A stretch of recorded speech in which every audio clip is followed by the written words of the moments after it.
Kahirapan ang nag-uudyok sa ating mga kababayan kung bakit marami ang naghahangad na makapagtrabaho sa ibang bansa. Gustuhin man kasi ng karamihan na makapagtrabaho sa sarili nating bayan, ay hindi naman sila nabibigyan ng pagkakataon at kung matanggap man sa trabaho ay napakiliit naman ang sweldo. Dahilan kung bakit maraming Pilipino ang nangangarap na mangibang bansa para takasan ang kahirapan. At isa na dito ang simpleng dalagang si Cathy Bonesa mula sa General Santos City.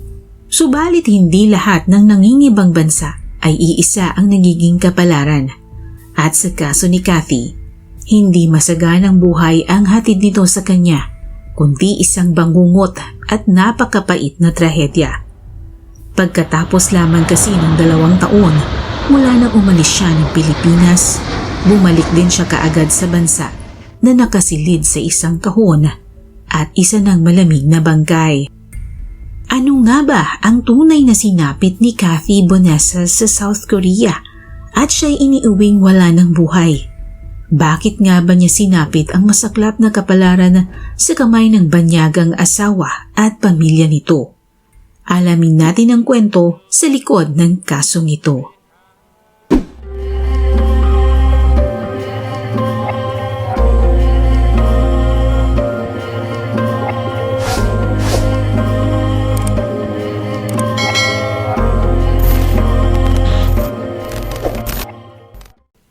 Si Cathy Bonesa May Diocades, 25 taong gulang, ay ipinanganak at lumaki sa General Santos City at mula sa isang mahirap na pamilya.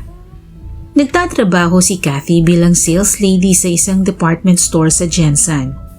Nakakatulong man sa kanyang mga magulang ay hindi pa rin sapat para tustusan ang iba pa nilang pangangailangan. Maging ang pansarili niyang mga gamit ay nahihirapan siyang bilhin dahil sa sobrang liit ng kanyang sweldo.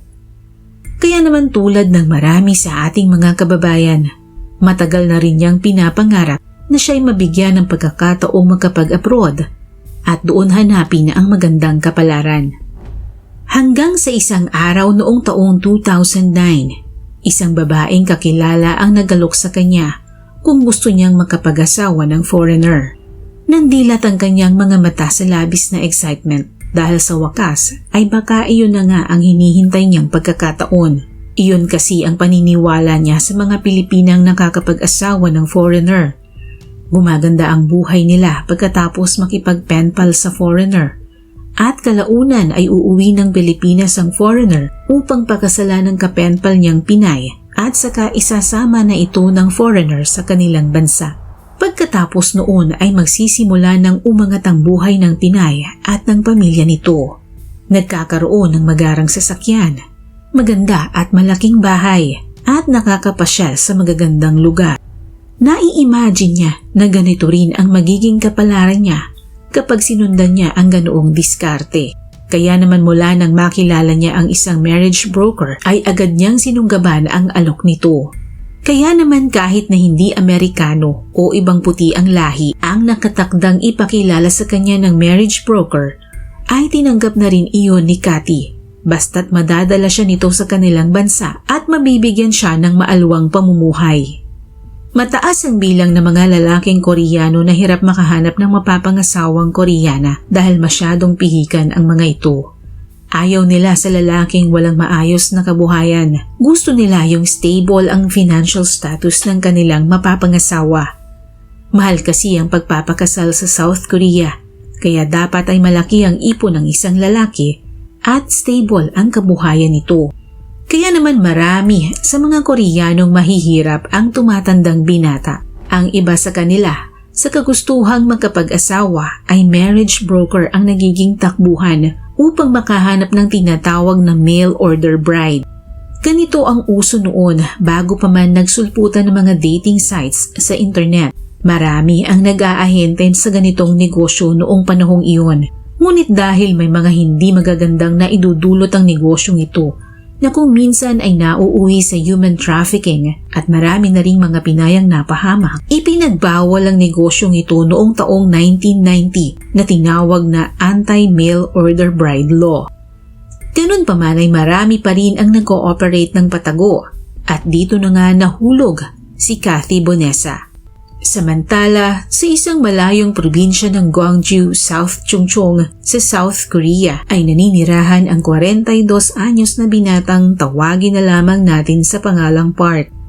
Isa siyang magsasaka at kung minsan ay umi-extrang truck driver. Mahirap lamang si Park at ang kanyang mga magulang. Kaya naman hindi nakapagtatakang binata pa rin ito sa kabila ng kanyang edad. Nakaupo ito sa gilid ng kanyang kama habang tinitignan ang isang album na puno ng larawan ng mga babae.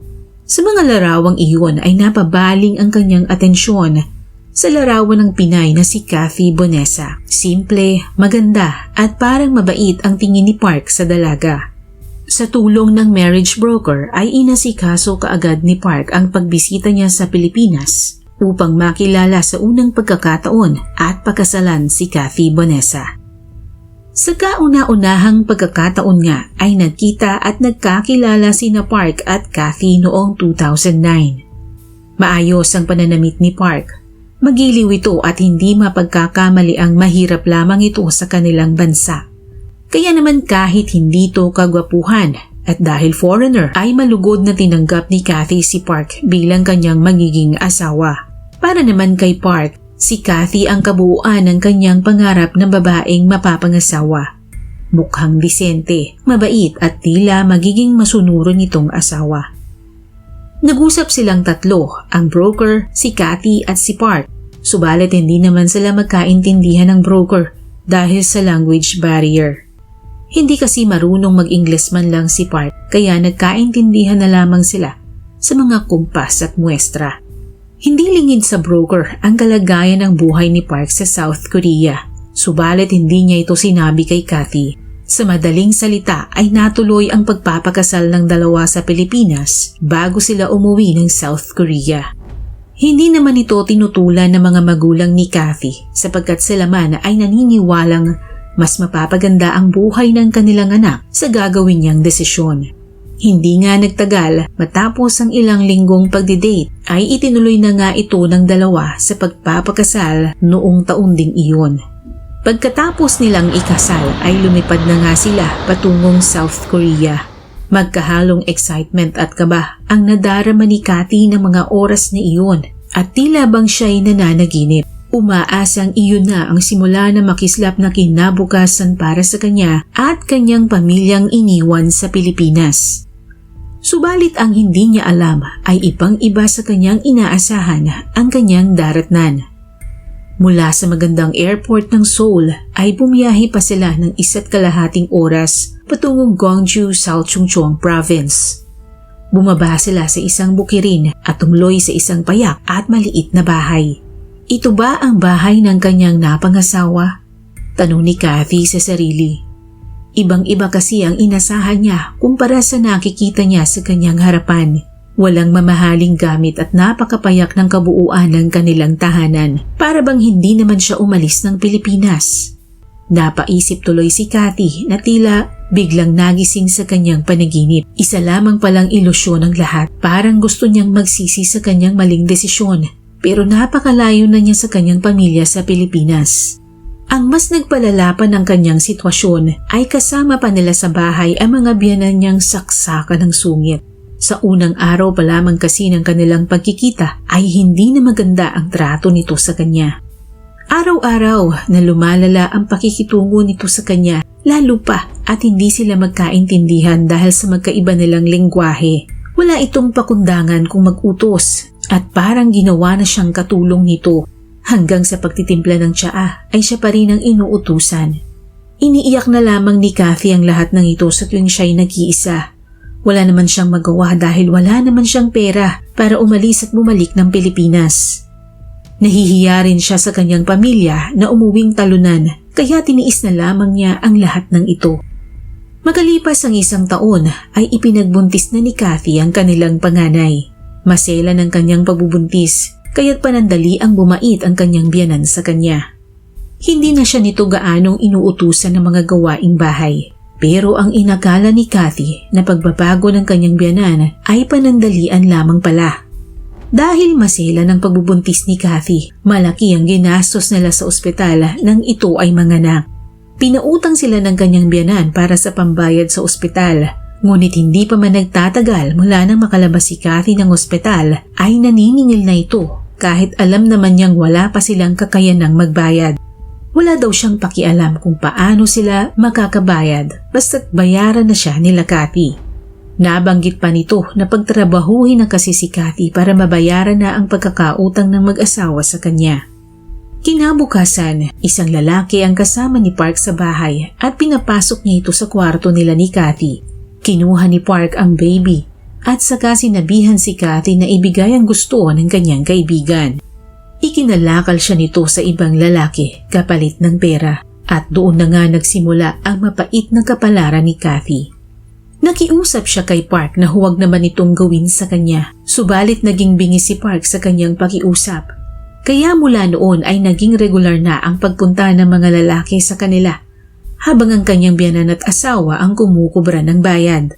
Kapag tumatanggi siya ay grabeng pananakit at pahirap ang ginagawa sa kanya ni Park. Ikinukulong siya nito at hindi rin pinapakain.